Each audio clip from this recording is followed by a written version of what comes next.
In this video, I want to dive deeper with you into the finances of the Grout business. And what I'm going to give you is a snapshot of 1 month of a cash flow statement for this business. Now, cash flow statements are often made month by month by month. I don't want to give away all the financial information of this business.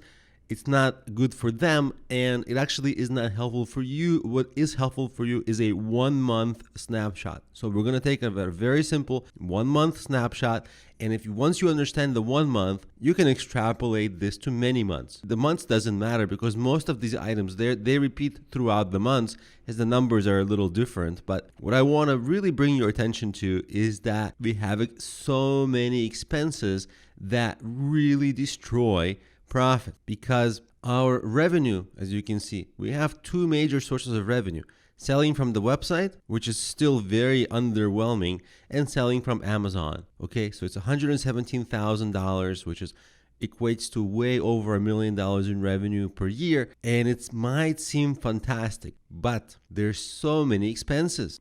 Creating the inventory alone is like $25,000. Now, the storage warehouse is getting expanded. It's going to be more expensive than that. But even so, there's a cost to that. It's not a big cost. Website maintenance. There are some costs that are not big costs, but staff salaries, this actually can be a bigger number because this is staff. This is excluding the founder paying themselves. If the founder paid themselves, probably it would be another, let's say, $8,000, even if it's modest, right? Or $7,000.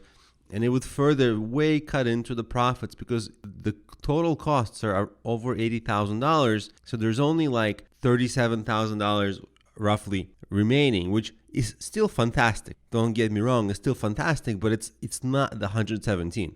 Two different worlds now. So you see, we have to take into account things like taxes, Amazon commissions, maybe extra marketing costs, because let's say that something I mentioned earlier, like hiring extra people for SEO, well, that's going to balloon the salaries. If the founder wants to get paid more, that's going to balloon the salaries, right? So this number could be as much as 20,000 or more. You hire different freelancers, more.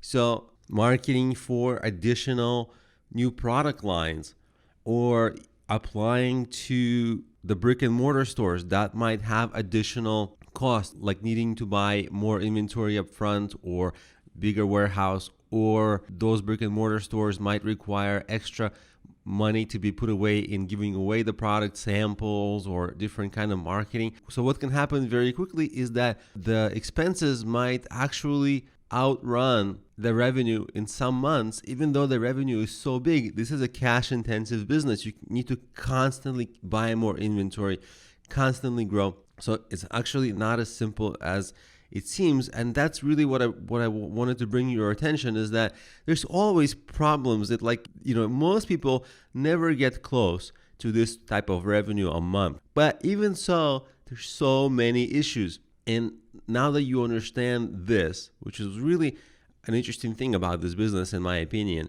let's go over the income statement a little bit. It's very similar to the cash flow statement. We'll just skip over it. There's very few differences. We have the gross profit. Might seem great. It's just not including expenses. But if we include expenses, and as I showed you, expenses can be way bigger really quickly. Like if the founder wants to get paid more and so on, this number can really go down. Or if taxes change, or if taxes are more, the profit can really go down. The margin is still relatively healthy. In your case, whatever your business is, you have a certain margin that is expected for your industry. So just make sure you stay around that. And the forecasting, well, this company is really hard to forecast for, because if you get accepted to a big brick and mortar store, that might quadruple your sales overnight. But as far as Amazon is it always feels like we're tapping out of Amazon potential, and then Amazon just doubles the sales that it brings. So who knows? It has been so unpredictable. Using the tools hasn't been predictable. As you recall, the Jungle Scout tool predicted like a maximum of like $22,000 or $25,000 a month revenue. That just was an error. And with the new products, I think it's safe to assume that the new products, as they go up the rankings, you can expect a certain revenue growth month over month for those, just like we had for the original product. But beyond that, once those reach potential, the sales might plateau until this product gets accepted to brick and mortar stores, and then the sales might spike again, but then they might plateau again. So it's not even at this point. I'd probably scale down the revenue projections to something more reasonable than 25% month over month, and even change the deadline for this and say over the next maybe like 100% growth over the next 12 months. So it's something easy, more manageable to shoot for, and still very aggressive. Now, the balance sheet of this company is nothing complicated. There are some assets like inventory, like cash, little things like that, but this is not a complicated business. It's all about buying up inventory, selling the inventory, buying up inventory, selling the inventory. So that's the business. So I kept the balance sheet section relatively light. And that really concludes our look at the business plan for this company 2 years into its maturity after a relative amount of success. And you see, still, it's a difficult business. So much more to manage. The turnaround in products, it does take a real toll. I'll give you a real example. There was 1 month for this company where they made a lot of sales on Amazon, more than they expected, and they ran out of inventory. And so their Amazon inventory number went to 0.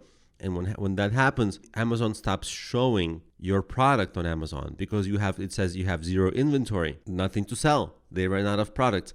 So they had to buy up more products, get the product shipped. It took like an extra week or 2 weeks or even maybe 3, depending on how you count. And that was like a big loss because they were not selling the products at that point. You see? So sometimes managing products at this scale represents real technical challenges in actually delivering the products, getting the inventory in-house, shipping it out, all those things. The scale of those challenges really grow. It might seem like, oh, it's easy, they know how to do it. But even though they know how to do it, they can still make mistakes. It's still a small company. So there's a lot of challenges like that on a day-to-day basis, a lot of things to keep track of and maintain. So it's still not easy. There's still so much work to go. But at least I hope that this example showed you exactly. It's a real company. This is exactly what happens. It's got challenges. It's got problems. Made so many mistakes. Made some things right. And in the end, it took a great product, deep knowledge of the product, tremendous persistence, and eventually, with tremendous persistence, a perfection and high quality of execution of some strategies. And that high quality of execution led to the successes. Those are the takeaways.